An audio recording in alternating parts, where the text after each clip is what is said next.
ಮೊದಲನೇದಾಗಿ ಎಲ್ಲ ಸ್ಟೂಡೆಂಟ್ಸ್ ಪರವಾಗಿ ನಿಮಗೆ ಥ್ಯಾಂಕ್ಸ್ ಹೇಳಬೇಕು, ನಿಮಗೆ ಧನ್ಯವಾದ ತಿಳಿಸ್ತಾ ಇದ್ದೀವಿ. ಯಾಕೆ ಅಂತಂದ್ರೆ ಹೋರಾಟ ಮಾಡಿದ್ರಿಂದ ನೋಟಿಫಿಕೇಶನ್ಸ್ ಆಗಿದ್ದಲ್ವಾ? ಹೌದಿಲ್ಲ?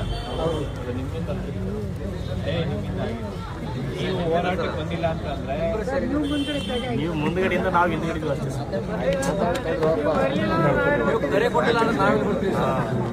Actually correct. ಈಗ ನೋಡಿ, ನೋಟಿಫಿಕೇಶನ್ಸ್ ಮಾಡಿಸೋದಕ್ಕೆ ಎಷ್ಟೆಲ್ಲ ಸ್ಟ್ರಗಲ್ ಮಾಡಿದೀವಿ. ಬರೀ ಧಾರವಾಡ ಅಂತಲ್ಲ, ಎಲ್ಲ ಡಿಸ್ಟಿಕಲ್ಲೂ ಸ್ಟ್ರಗಲ್ ಮಾಡಿದೀವಿ. ಹೌದಾ? ನೋಟಿಫಿಕೇಶನ್ಸ್ ಮಾಡಿದ್ದಾದ್ಮೇಲೆ ಈಗ ನೋಡಿ, ಒಂದು ಎಕ್ಸಾಮ್ಸು ಒಂದು ಟರ್ನಿಂಗ್ ಪಾಯಿಂಟ್. ಅದು ಒಂದು ಭವಿಷ್ಯನೇ ನಿರ್ಧಾರ ಮಾಡುತ್ತೆ. ಆ ಒಂದು ಎಕ್ಸಾಮಲ್ಲಿ ಇಷ್ಟು ಜನದಲ್ಲಿ ಯಾರಾದ್ರೂ ಒಬ್ರಿಗೆ ಅನ್ಯಾಯ ಆಯ್ತಂದ್ರೂ ಅನ್ಯಾಯನೇ ಅಲ್ವಾ? ಹೌದಾ ಇಲ್ವಾ? ಯಾವುದೇ ಒಂದು ಎಕ್ಸಾಮ್ ಮಾಡ್ಬೇಕಾದ್ರೆ ಅವರು ಪ್ರೀ ಪ್ಲಾನ್ ಇರ್ಬೇಕು. ಇವತ್ತು ನೀವು ಫೀಸ್ ಕಟ್ಟಿಲ್ಲ ಅಂತ ನಿಮ್ಗೆ ಎಕ್ಸಾಮ್ ಅಟೆಂಡ್ ಮಾಡೋದು ಕೊಡ್ತಾರಾ? ಇಲ್ಲ ಎಕ್ಸಾಮ್ಸ್ಗೆ ಒಂದು ಅರ್ಧ ಗಂಟೆ ಲೇಟಾಗಿ ಹೋಗ್ತೀನಿ ಅಂದ್ರೆ ನಿಮ್ಗೆ ಎಕ್ಸಾಮ್ಸ್ ಕೊಡ್ತಾರಾ? ಕೊಡಲ್ಲ. ಅಂತ ಅಂದ್ಮೇಲೆ ನಮಗೇನ್ ಬೇಕು, ಒಂದು ರಿಫಾರ್ಮ್ಸ್ ಆಗಬೇಕು. ಎಕ್ಸಾಮ್ಸ್ ನಡೆಸೋಂಥದ್ರಲ್ಲಿ ಒಂದು ಟೈಮ್ ಇರಬೇಕು. ಈಗ UPSC ಯಾರಾದ್ರೂ ಲೇಟಾಗಿ ಹೋಗಿ ಲೇಟಾಗಿ ಕ್ವಶನ್ ಪೇಪರ್ ಕೊಟ್ಟಿರೋ ನೋಡಿದ್ದೀರಾ? ಆ ಥರ ಇನ್ಸಿಡೆಂಟ್ ಯಾವ್ದಾದ್ರು ನೋಡಿದ್ದೀರಾ? ಮತ್ತೆ OMR ಶೀಟ್ ಮತ್ತೆ ಏನು ಕ್ವಶನ್ ಪೇಪರ್ ಯಾವ್ದಾದ್ರು ಮಿಸ್ಮ್ಯಾಚ್ ಆಗಿದೆ ನೋಡಿದ್ದೀರಾ? ಇವರು ಮಿಸ್ಮ್ಯಾಚ್, ನೀವು ಸುಮ್ಮನೆ ಎಕ್ಸಾಮ್ ಬರ್ಬಿಟ್ಟು ಬಂದಿರೋ ನಿಮ್ ಮಿಸ್ಮ್ಯಾಚ್ ಆಗಿದೆ, ನಿಮ್ದು ಏನಾದ್ರು ಸ್ವಲ್ಪ ಮಿಸ್ಟೇಕ್ಸ್ ಇದ್ರು ನೀವು ಹೋಗಿ ಅವ್ರಿಗೆ ಕಾಲ್ ಬಿದ್ರು ಅವ್ರ ಸಮಸ್ಯೆ ಬಗೆಹರಿಸಲ್ಲ. ಅರ್ಸರ ಇಲ್ಲ ಒಂದು 10 ನಿಮಿಷ ಲೇಟಾಗಿ ಹೋಗಿ ನೀವು ಅಲ್ಲೇ ಸೂಸೈಡ್ ಮಾಡ್ಕೊಂತೀನಿ ಅಂತಂದ್ರು ನಿಮಗೆ ಸೇರಿಸ್ತಾರಾ ಹೇಳಿ? ಮತ್ತೆ ಅವ್ರ ಮಿಸ್ಟೇಕ್ ನಾವ್ ಯಾಕೆ ಅಕ್ಸೆಪ್ಟ್ ಮಾಡ್ಬೇಕು? ನಾನ್ ಕೇಳ್ತಾ ಇರೋದು ಇಷ್ಟೇ ಸಿಂಪಲ್. ಈಗ ನಾವ್ ಎಷ್ಟು ಸತಿ ಹೇಳಿದೀವಿ, ಆಗಸ್ಟ್ ತನಕ ನಾವು 750 ರೂಪಾಯಿ ಫೀಸ್, ಅಲ್ಲಿ ತನಕ. ಅದಾದ್ಮೇಲೆ ಸಬ್ಸ್ಟಾನ್ಷಿಯಲ್ ಬಜೆಟ್ ಒಳಗಡೆ ಫೀಸ್ ನ ಕಡಿಮೆ ಮಾಡ್ತೀನಿ ಅಂತ ಹೇಳಿದ್ರು. ಹೌದಾ? ಈಗ ನಾವೊಂದು 3-4 ಮಂತ್ಸ್ ಟೈಮ್ ಕೊಟ್ಟಿದ್ವಿ. ಈಗ ಆಗಿದೆ. ನೆಕ್ಸ್ಟ್ ಮಂತ್ ಇದ್ಮೇಲೆ ನೋಟಿಫಿಕೇಶನ್ ಆಗೋದಕ್ಕೆಲ್ಲ UPSC ಅಲ್ಲಿ ಏನ್ ಫೀಸ್ ತಗೊಂತಾರೆ, 100 ರೂಪಾಯಿ ಫೀಸ್ ಇದೆ. ಹೌದಾ? SC ST ಮತ್ತೆ ಡಿಸೇಬಲ್ಡ್ ಪರ್ಸನ್ಗೆ, ವುಮೆನ್ಗೆ free of cost application fees free ಇದೆ. UPSC ಅಪ್ಲೈ ಮಾಡಿದ್ರೆ ನಿಮಗೆ ಗೊತ್ತಿರುತ್ತೆ. ಅದೇ ನಮ್ಮ ಕರ್ನಾಟಕದಲ್ಲಿ ಒಂದು ಎಕ್ಸಾಮ್ ಅಪ್ಲಿಕೇಶನ್ ಹಾಕ್ಬೇಕಂದ್ರೆ ಎಷ್ಟಿದೆ? 750 ರೂಪಾಯಿ. ನೀವು ಎಕ್ಸಾಮ್ ಫೀಸ್ ಕಟ್ಟೋದಿದೆಯಲ್ಲ, ಎಷ್ಟೋ ಜನ ಅಪ್ಲಿಕೇಶನ್ ಹಾಕಲ್ಲ ಎಷ್ಟೊಂದು ನೋಟಿಫಿಕೇಶನ್ಸ್ಗೆ. ಬರೀ ಎಕ್ಸಾಮ್ ಅಪ್ಲಿಕೇಶನ್ ಅಲ್ಲ, ಎಕ್ಸಾಮ್ ಸೆಂಟರ್ ಕೂಡ ಡಿಸ್ಟೆನ್ಸ್ ದೂರ ಇರುತ್ತೆ. ನೋಡಿ, ಒಂದು ಟ್ರಾನ್ಸ್ಪೋರ್ಟೇಷನ್ಗೆ ಹೋಗಿ ಬರ್ಬೇಕಂತಂದ್ರೆ ಸುಮಾರು ಮಿನಿಮಮ್ 3-4,000 ಖರ್ಚಾಗುತ್ತೆ. ಆಗುತ್ತಾ ಇಲ್ವಾ? ವಿತ್ ಟ್ರಾನ್ಸ್ಪೋರ್ಟೇಷನ್, ಊಟದ್ದು, ಉಳ್ಕೊಳ್ಳೋ ವ್ಯವಸ್ಥೆ. ಎಷ್ಟೋ ಜನ ರೈಲ್ವೆ ಸ್ಟೇಷನ್, ಬಸ್ ಸ್ಟಾಪ್ ಅಲ್ಲಿ ಮಲ್ಕೊಂಡು ಹೋಗಿ ಎಕ್ಸಾಮ್ ಬರೆಯಂತ ಪರಿಸ್ಥಿತಿ ಇರುತ್ತೆ. ನೋಡಿ, ಎಕ್ಸಾಮ್ ಬರೀಬೇಕಂತಂದ್ರೆ ಫಸ್ಟ್ ನಮ್ ಮೆಂಟಲ್ ಏನಿರ್ಬೇಕು, ಪೀಸ್ ಇರ್ಬೇಕು. ಹೌದಾ ಇಲ್ವಾ? ಈಗ ನಾಳೆ ಎಕ್ಸಾಮ್ ಬರೀತಿದೀವಿ ಅಂತಂದ್ರೆ ಇವತ್ತು ರಾತ್ರಿ ನಿದ್ದೆ ಚೆನ್ನಾಗಿರ್ಬೇಕಾ, ಆಗಿರ್ಬಾರ್ದಾ? ಇವತ್ತು ನೀವು ರೈಲ್ವೆ ಸ್ಟೇಷನ್ ಹೋಗಿ ಮಲ್ಕೊಂಡ್ರೆ ನೀವು ನಿದ್ದೆ ಆಗುತ್ತಾ? ಪೊಲೀಸ್ ಬರ್ತಾರೆ, ಲಾಠಿ ತಗೊಂಡ್ಬಂದು ಓಡಿಸ್ತಾರೆ. ಬೆಳಗಿನ ಜಾವ 3 ಗಂಟೆ ಆಗಿದ ತಕ್ಷಣ ಸಾಕು, ನೀವು ಮಲಗೋದೆ 12-1 ಗಂಟೆ ಆಗಿರುತ್ತೆ. ಮತ್ ಬೆಳಗಿನ ಜಾವ 3-4 ಗಂಟೆಗೆ ಬಂದು ಪೊಲೀಸ್ ಲಾಠಿ ತಗೊಂಡ್ಬರ್ತಾರ ಇಲ್ಲ? ಆ ಪರಿಸ್ಥಿತಿ ಆಗಿದೆ ಎಕ್ಸಾಮ್ ಬರೆಯೋ ಟೈಮಲ್ಲಿ. ಎಕ್ಸಾಮ್ ಬರೀಬೇಕಂತಂದ್ರೆ ಒಂದು ಫೀಸು. ನಾವು ಹೋರಾಟ ಮಾಡಿದ್ದೇನಪ್ಪ ಅಂದ್ರೆ ನೇಮಕಾತಿ ಆಗಿದೆ. ಈಗ ಆಗಿದ ತಕ್ಷಣ ಇವರಿಗೆ ಎಷ್ಟು ಬೇಕಷ್ಟು ಸ್ಟೂಡೆಂಟ್ಸ್ ಕಡೆಯಿಂದ ಲೂಟಿ ಮಾಡ್ತಾ ಇದಾರೆ. ನಿಮ್ಮ ಹತ್ರ ಕಿತ್ಕೊಂತ ಇದ್ರಲ್ಲ ಫೀಸು, ಏನಾದ್ರು ಒಂದು ಅಕೌಂಟಬಿಲಿಟಿ ಕೊಟ್ಟಿದಾರಾ? ಈಗ ನಿಮ್ದು 4 ಲಕ್ಷ ಜನ ಅಪ್ಲಿಕೇಶನ್ ಹಾಕಿದೀರ ಅಂತಂದ್ರೆ ಒಬ್ರ ಹತ್ರ 750 ರೂಪೀಸ್ ಅಂತಂದ್ರೆ 34,75,00,000 ಆಯ್ತು. 34 ಲಕ್ಷ ಏನ್ ಮಾಡಿರ್ತಾರೆ? ಒಂದು ಎಕ್ಸಾಮ್ಗೆ ನಿಮ್ಗೆ ಮ್ಯಾಕ್ಸಿಮಮ್ ಎಷ್ಟು 100 ರೂಪೀಸ್ ಎಕ್ಸ್ಪೆಂಡಿಚರ್ ಆಗ್ಬೋದು. ಹೌದಾ ಇಲ್ವಾ? ಅದಕ್ಕಿಂತ ಜಾಸ್ತಿ ಆಗುತ್ತಾ? ಆ 20 ಪೇಜು, ಈ ಒಂದು ಪೇಜಿಗೆ ಎಷ್ಟಿದೆ? ನೀವು 1 ರೂಪಾಯಿ ಅಂತೀರಾ, ನಾನು 20 ಪೈಸೆ ಅಂತೀನಿ. ನೀವು 1 ಪೇಜ್ ತಗೊಳೋದಕ್ಕೂ 1 ಲಕ್ಷ ಪೇಜ್ ತಗೊಳೋದಕ್ಕೂ ಡಿಫ್ರೆನ್ಸ್ ಇರಲ್ವಾ? ನಾವ್ ಎಕನಾಮಿ ಓದಿದೀವ ಇಲ್ಲ? ಹೋಲ್ಸೇಲ್ ಪ್ರೈಸಿಗೆ ಎಷ್ಟು ಸಿಗುತ್ತೆ ಇದು? ಒಂದು 20 ಪೈಸೆ. 20 ಪೈಸೆ ಅಂದ್ರೆ 20 ಪೇಜಿಗೆ ಎಷ್ಟಾಗುತ್ತೆ? 2 ರೂಪೀಸ್. 2 ರೂಪೀಸ್ ಅಷ್ಟೇ ಇದು. ಅವ್ರ ಒಂದು ಎಕ್ಸಾಮ್ ಸೆಂಟರ್ ನಿಮಗೆ ಕೊಡೋಂತ ಕ್ವಶನ್ ಪೇಪರ್ ಇಲ್ಲ 5 ರೂಪೀಸ್ ಹಾಕೊಳ್ಳಿ ಒಂದು ಕ್ವಶನ್ ಪೇಪರ್ ಬಂಡಲ್ಗೆ. 5 ರೂಪೀಸ್ ಅಂತ ಅಂದ್ರೆ ಇನ್ವಿಜಿಲೇಟರ್ಗೆ ಎಷ್ಟು ಪೇ ಮಾಡ್ತಾರೆ? ನಿಮ್ ಒಬ್ಬರಿಂದ, ನಾನು ಹೇಳ್ತೀನಿ, ಒಬ್ಬರಿಂದ 50 ರೂಪೀಸಾ? ಟ್ರಾನ್ಸ್ಪೋರ್ಟೇಷನ್ ಎಲ್ಲ ತಗೊಂಡ್ರೆ ಮ್ಯಾಕ್ಸಿಮಮ್ ಇನ್ನೊಂದು 10 ರೂಪೀಸ್ ಆಡ್ ಮಾಡ್ಬೋದಾ? ಓವರ್ ಆಲ್ ಆಯ್ತು 65 rupees ಅಲ್ಲ 100 rupees ತಗೊಂಡ್ಲಿ, ಇನ್ನು 650 rupees ಎಲ್ಲ ಹೋಗುತ್ತೆ. ಇವ್ರು ಎಕ್ಸಾಮ್ಸ್ ಹೆಂಗ್ ಮಾಡ್ತೀನಿ, ಕ್ವಶನ್ ಪೇಪರ್ ಹೆಂಗ್ ಹೋಗುತ್ತೆ, ಬಂಡಲ್ಸ್ ನೋಡಿದ್ರ ಅದನ್ನ ಹೆಂಗೆ ವಿಡಿಯೋ ಮುಖಾಂತರ ಮಾಡಿರೋದು ನೋಡಿದ್ರ ಇಲ್ಲ. ಲಾಕರ್ ತೆಗೆಯೋದಕ್ಕಾಗಲ್ಲ, ವೆಲ್ಡಿಂಗ್ ಮಾಡಿದ್ರೆ ಆಗಲ್ಲ, ಲಾಕ್ ಹೊಡೆಯೋದಕ್ಕಾಗಲ್ಲ, ಹೇಳಿದ್ರ ಇಲ್ವಾ? ಎಲಾಬರೇಟ್ ಮಾಡಿದ್ದಾರೆ, ಎಲಾಬರೇಟ್ ಸರ್. ಒಬ್ಬೊಬ್ರು ಇದ್ರಲ್ಲಿ ಟಾಸ್ಕ್ ಹೊಡೆದಾರಂತೆ ಸರ್. ಅಲ್ಲ ಅದೇ ಟಾಸ್ಕ್ ನೋಡಿ, ಅದನ್ನ ನಾನು ಹೇಳ್ತಾ ಇರೋದು. ಇವರು ಎಷ್ಟು ಟ್ರಾನ್ಸ್ಪರೆನ್ಸಿ ತೋರ್ತಾ ಇದಾರಲ್ಲ, ಕ್ವಶನ್ ಪೇಪರ್ ಹಿಂಗ್ ಹೋಗುತ್ತೆ, DC ಆಫೀಸಿಗೆ ಹೋಗುತ್ತೆ ಅಂತ ಹೇಳಿ. ಆಯ್ತು, ನಾವು ಕಟ್ಟಿರೋ ದುಡ್ಡು ಹೆಂಗ್ ಹೋಗುತ್ತೆ,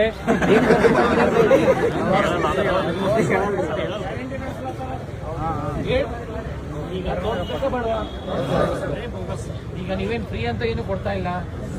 ಆಯ್ತು, ನೀವೇನೇ ಎಕ್ಸಾಮ್ಸ್ಗೆ ಟ್ರಾನ್ಸ್ಪೋರ್ಟೇಷನ್ ಫ್ರೀ ಕೊಡ್ತಾ ಇದ್ದೀರಾ? ಅಲ್ಲೇನು ಹೋಗಿದ್ ಕಡೆ ಅಕೊಮಡೇಷನ್ ಉಳ್ಕೊಳ್ಳೋ ವ್ಯವಸ್ಥೆ ಏನಾದ್ರು ಮಾಡಿರ್ತಾರಾ? ಏನಾದ್ರು ಊಟ ಕೊಡ್ತಾ ಇದಾರಾ? ಏನು ಕೊಡ್ತಾ ಇಲ್ಲ.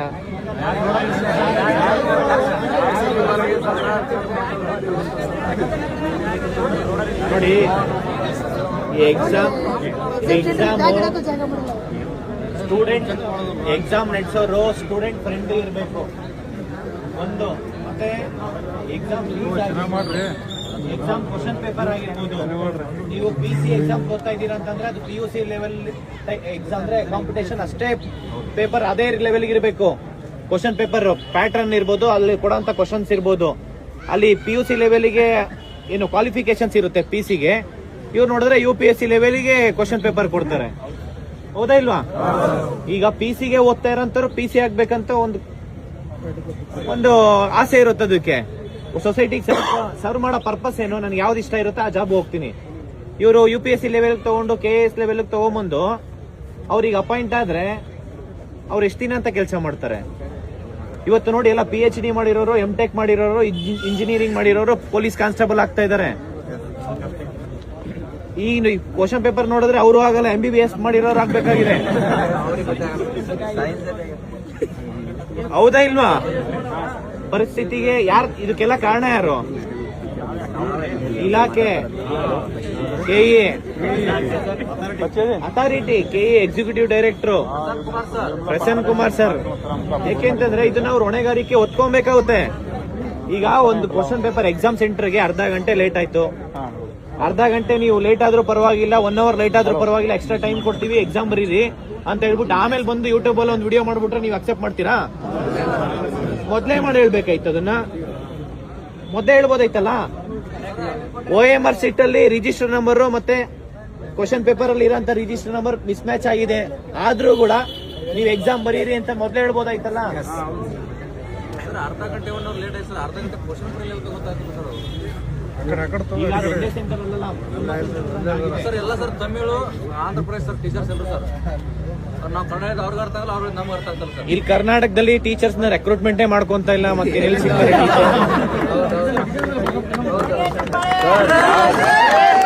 ಟೀಚರ್ಸ್? ನೀವು ರೆಕ್ರೂಟ್ಮೆಂಟೇ ಮಾಡ್ಕೊಂತ ಇಲ್ಲ, ಮತ್ತೆ ಟೀಚರ್ಸ್ ಎಲ್ಲಿ ಸಿಗ್ತಾರೆ ಇವರಿಗೆ?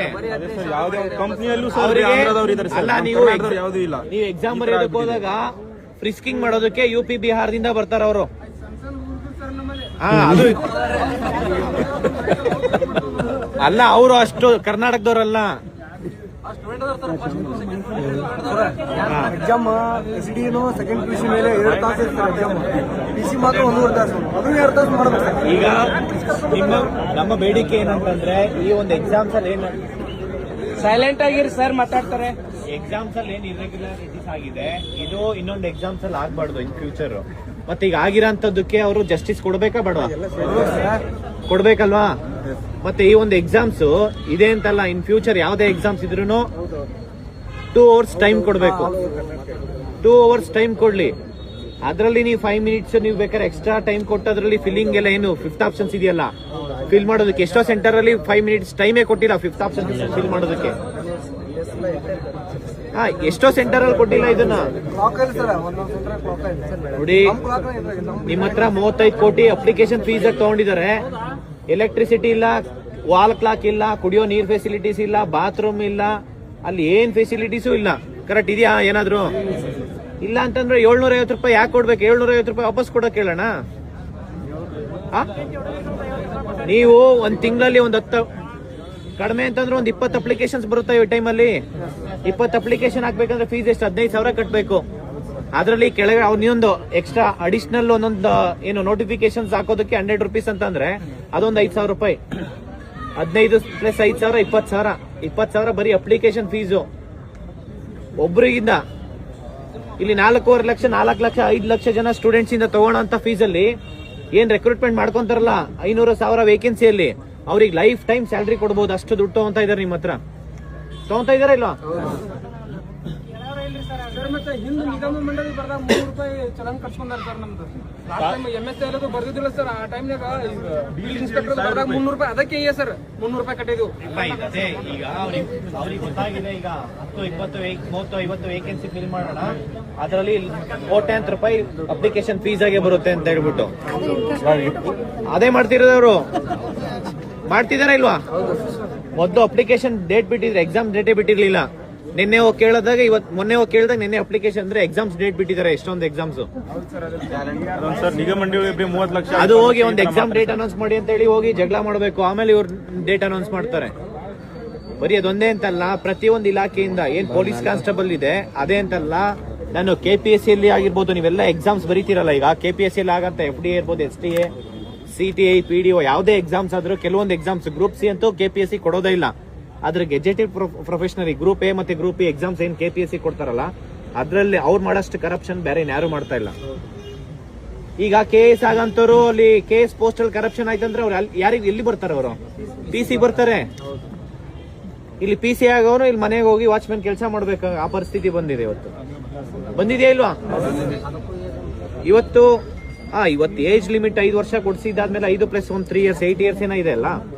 ಕೊಟ್ಟಿದ್ದಾರೆ ಏಕಾಏಕಿ ನೋಟಿಫಿಕೇಶನ್ ಮಾಡಿ ಎಕ್ಸಾಮ್ ಡೇಟ್ ಫಿಕ್ಸ್ ಮಾಡೋದು. ಅವ್ರು ಬಂದು ಏನು ಓದಿದ್ರು ಅಲ್ಲ, ಅದು ಕರೆಕ್ಟ್. ಬಟ್ ಈಗ ನಾನು ಪ್ರತಿಯೊಂದು ನೋಟಿಫಿಕೇಶನ್ಸ್ ಅದಕ್ಕೆ ಹೇಳ್ತಿರೋದು ಏನಂದ್ರೆ, ಯಾವ್ದೇ ನೋಟಿಫಿಕೇಶನ್ ಅಂದ್ರೆ ಮಿನಿಮಮ್ 3 ಮಂತ್ಸ್ ಆದ್ರೂ ಟೈಮ್.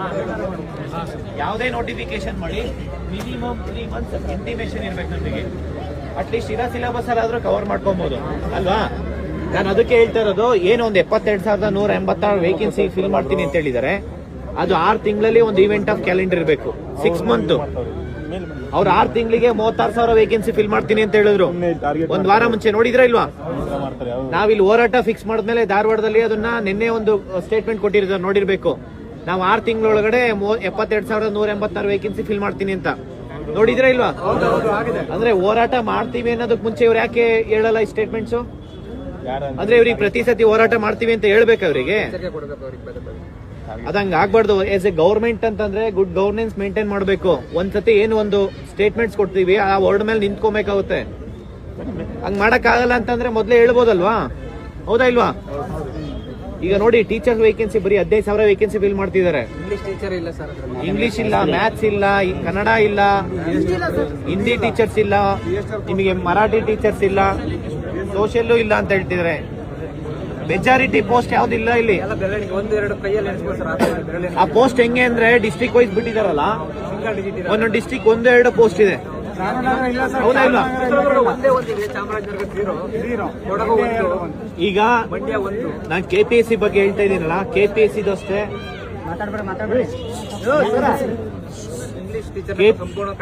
ಈಗ ನೋಡಿ, KPSC ಮೇಲೆ ಸುಮಾರು 4ರಿಂದ 5 FIR ಫೈಲ್ ಮಾಡಿದೆ.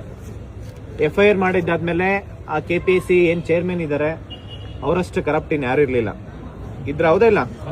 ಗವರ್ನರ್ಗೆ ಎಲ್ಲ ತುಂಬಾ ಒಂದು 6 ಮಂತ್ ಇಂದ ಕಂಟಿನ್ಯೂಸ್ ಆಗಿ ಕಂಪ್ಲೇಂಟ್ ಮಾಡ್ಕೊಂತ ಬಂದಿದ್ವಿ. ಈಗ ಮೊನ್ನೆ ಅವ್ರನ್ನ ಸಸ್ಪೆಂಡ್ ಮಾಡಿದ್ದಾರೆ. ಬರೀ ಸಸ್ಪೆಂಡ್ ಸಾಕಾ? ಇಲ್ಲ ಸರ್, ಶಿಕ್ಷೆ ಆಗಿರುತ್ತೆ. ನೀವ್ ಹೇಳಿ, ಏನ್ ಶಿಕ್ಷೆ ಕೊಡ್ಬೇಕು ಅವರಿಗೆ?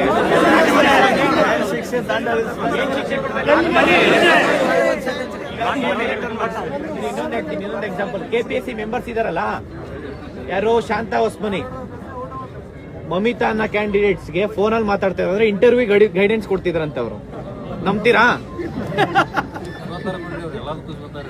ಅಲ್ಲ, 100 ಸತಿ ಕಾಲ್ ಮಾಡಿ ಸೇಮ್ ಪ್ಯಾನಲ್ ಇಂಟರ್ವ್ಯೂ. ನಾನು ಪ್ರಿಲಿಮಿನರಿ ಎನ್ಕ್ವೈರಿಲಿ ಅವ್ರದಲ್ಲಿ ಕನ್ಫರ್ಮೇಶನ್ ಆದ್ರೂ ಕೂಡ FIR ಮಾಡ್ಕೊಂಡಿದ್ದಾರೆ. FIR ಮಾಡಿದ್ರೆ ಯಾರಾದ್ರೂ ಬಡವರಾಗಿದ್ರೆ ಇಷ್ಟೊತ್ತಿಗೆ ಬಿಡ್ತಿದ್ರಾ? ಕರ್ಕೊಂಡೋಗಿ ಜೈಲಿಗೆ ಕಳಿಸ್ತಿದ್ರ ಇಲ್ವಾ? ಅದರಲ್ಲೂ ಕರ್ನಾಟಕ ಪಬ್ಲಿಕ್ ಎಕ್ಸಾಮಿನೇಷನ್ ಆಕ್ಟ್ 2023 ಅಲ್ಲಿ ಅಕಾರ್ಡಿಂಗ್ ಟು ದಟ್ ಆಕ್ಟ್ಸ್ ಏನ್ ಹೇಳುತ್ತೆ ಅಂತಂದ್ರೆ ಮಿನಿಮಮ್ 10 years ಜೈಲು, 10 crores ಪೆನಾಲ್ಟಿ ಇದೆ. ಆದ್ರೆ ಇಲ್ಲಿವರೆಗೂ ಅವ್ರನ್ನ ಅರೆಸ್ಟೇ ಮಾಡ್ತಾ ಇಲ್ಲ. ಅಂದ್ರೆ ಬಡವ್ರಿಗೊಂದ್ ನ್ಯಾಯ, ಶ್ರೀಮಂತರಿಗೊಂದ್ ನ್ಯಾಯನಾ? ಅವ್ರನ್ನ ಅರೆಸ್ಟ್ ಮಾಡಿ ಜೈಲಿಗೆ ಕಳ್ಸ್ಬೇಕಾ, ಗಲ್ಲಿಗೇರಿಸ್ಬೇಕಾ?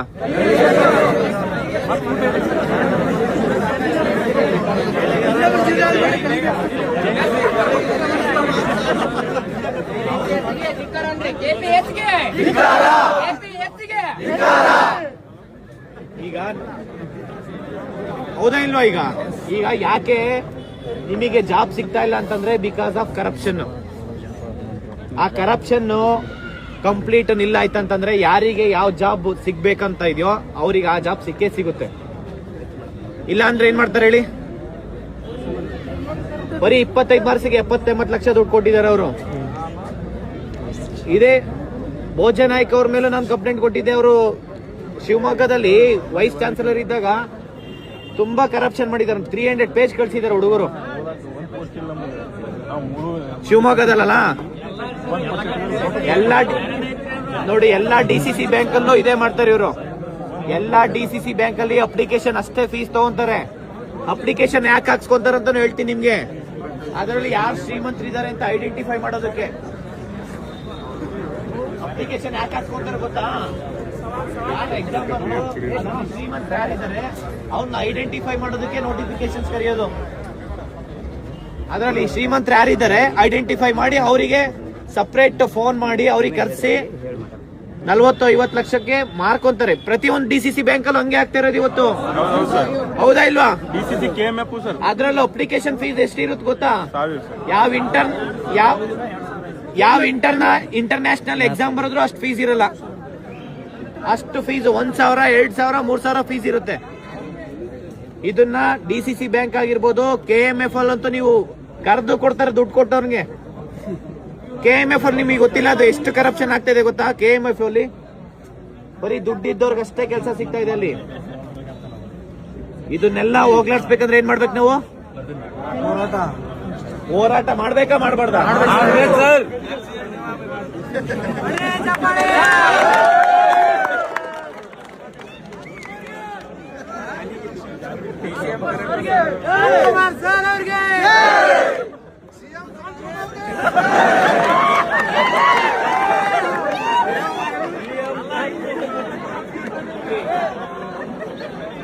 ನೆಕ್ಸ್ಟ್ ಫಾರೆಸ್ಟ್ ನೋಡಿ, ಫಾರೆಸ್ಟ್ ಡಿಪಾರ್ಟ್ಮೆಂಟ್ ಅಲ್ಲಿ 950 ಪೋಸ್ಟ್ ಎಕ್ಸಾಮ್ ಮಾಡಿ ಅಂತ ಹೇಳಿ ತುಂಬಾ ಸತಿ ಹೋಗಿ ಮಾತಾಡಿ ಚರ್ಚೆ ಮಾಡಿ ಎಲ್ಲಾನು ಇನ್ಕ್ಲೂಡಿಂಗ್ ಚೀಫ್ ಸೆಕ್ರೆಟರಿ ಅವರು ಒಪ್ಕೊಂತ ಇದ್ದಾರೆ.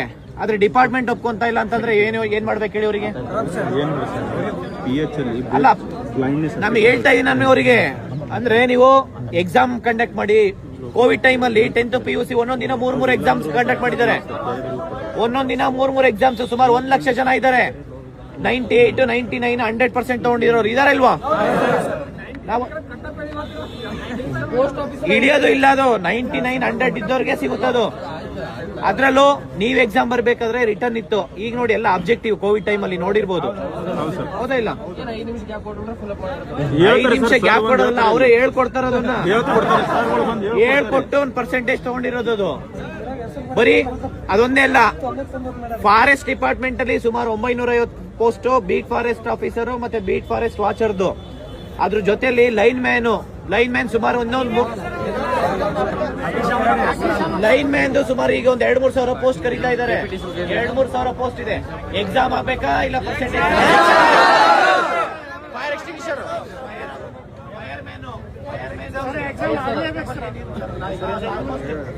ಫೈರ್ ಮ್ಯಾನು ಮತ್ತೆ ನೀವು ಲೈನ್ ಮ್ಯಾನ್ ಇರ್ಬೋದು, forest beat forest officer forest department ಅಲ್ಲಿ ಇವೆಲ್ಲ ಆಲ್ಮೋಸ್ಟ್ ಪೊಲೀಸ್ ಕಾನ್ಸ್ಟೇಬಲ್ ಎಷ್ಟು ಸ್ಯಾಲರಿ ಇರುತ್ತೋ ಆಲ್ಮೋಸ್ಟ್ ಇದಕ್ಕೆಲ್ಲ ಸೇಮ್ ಸ್ಯಾಲರಿ ಇರುತ್ತೆ. Almost same basic salary. ಅದು ಸುಮಾರು 30-40 ಸಾವಿರ 50 ಸಾವಿರ ತನಕ ಇದೆ. ಇದು ಈ ಪೋಸ್ಟ್ ಸುಮಾರು ಒಂದು 5-6 ಸಾವಿರ ಪೋಸ್ಟ್ ಇದೆ. ಇದನ್ನೆಲ್ಲ ಎಕ್ಸಾಮ್ಸ್ ಮಾಡಿದ್ರೆ ನಿಮ್ಗೆಲ್ಲ ಜಾಬ್ ಸಿಗುತ್ತಾ ಇಲ್ವಾ? ಇಲ್ಲ, ಓದಂತವ್ರಿಗೆ ಜಾಬ್ ಸಿಗ್ಲಿ, ಅದೆಲ್ಲೇ ಇರ್ಲಿ, ಕರ್ನಾಟಕದಲ್ಲಿ ಯಾರೇ ಇದ್ರು ಓದಂತವ್ರು ಜಾಬ್ ತಗೊಂಡ್ಲಿ ಬಿಡಿ. ಹೌದಾ ಇಲ್ವಾ? ಇಲ್ಲಿ ತಿಂಗಳ 5-10 ಸಾವಿರ ಸುಮಾರು 5-6 ವರ್ಷದಿಂದ, ಕೆಲವರು 7-8 ವರ್ಷದಿಂದ 10 ವರ್ಷದಿಂದ ಓದೋರು ಇದ್ದೀರಾ. ಹೌದಾ? 15 ವರ್ಷ ಅಂತ ಹೇಳ್ತಾರೆ. ಅಲ್ಲ, ಇದ್ರು ಇರ್ಬೋದು.